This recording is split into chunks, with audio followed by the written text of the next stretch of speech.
World cup में 2 ऐसी innings खेल दी हैं। बिल्कुल भाई लूजिंग कॉज में ही सही उन्होंने इंडिया के अगेंस्ट 50 बनाया। आज पता नहीं नतीजा क्या होगा, बट मैं बड़ा इंप्रेस्ड हूँ शादाब से।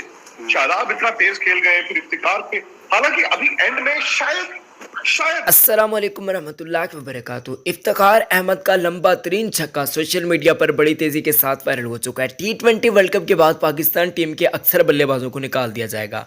आपके ख्याल में इफ्तिखार अहमद को मजीद मौके देने चाहिए या फिर नहीं? कमेंट्स में लाजमी बताएगा, क्योंकि इफ्तिखार अहमद की जितनी भी तारीफ़ें की जाए, बॉलर्स की भी तारीफ़ की जाए, शादाब खान की भी तारीफ़ की जाए, नवाज़ की भी, हारिस की भी, लेकिन इफ्तिखार की जितनी भी तारीफ़ें की जाए उतनी ही कम है।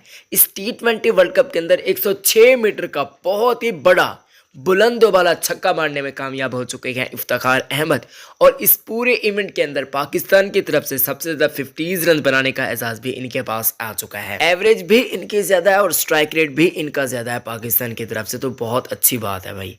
और इफ्तिखार अहमद ने जो लंबा पोला छक्का मारा है, भारतीय भी इनकी बहुत ज़्यादा तारीफ़ें करेंगे। क्या सोशल मीडिया पर तारीफ़ों के पुल बांधे जा रहे हैं, कमेंटेटर हो गए, और अफ्रीकी जो भी जानते हैं कि किस तरीके का प्रेशर अफ्रीकी जो बॉलर्स थे वो बनाए हुए बैठे थे, लेकिन पाकिस्तान की तरफ से काउंटर अटैक किया। फिर आप लोग जानते हैं इफ्तिखार अहमद ने, कोहली ने भी इतना बड़ा छक्का नहीं मारा, शर्मा ने भी इतना बड़ा छक्का नहीं मारा, इवन किसी ने भी अभी तक नहीं मारा, डेविड मिलर का 104 मीटर का उसके बाद। लेकिन पहले नंबर पर मौजूद है हमारे इफ्तिखार अहमद साहब। अल्लाह पाक इनको मजीद कामयाबियां अता फरमाए। वीडियो को लाइक कीजिएगा, चैनल को भी सब्सक्राइब कीजिएगा। बहुत ज़्यादा ख्याल रखें। मिलता है किसी नेक्स्ट अच्छी वीडियो में। अल्लाह हम सब का हामी और नासिर है।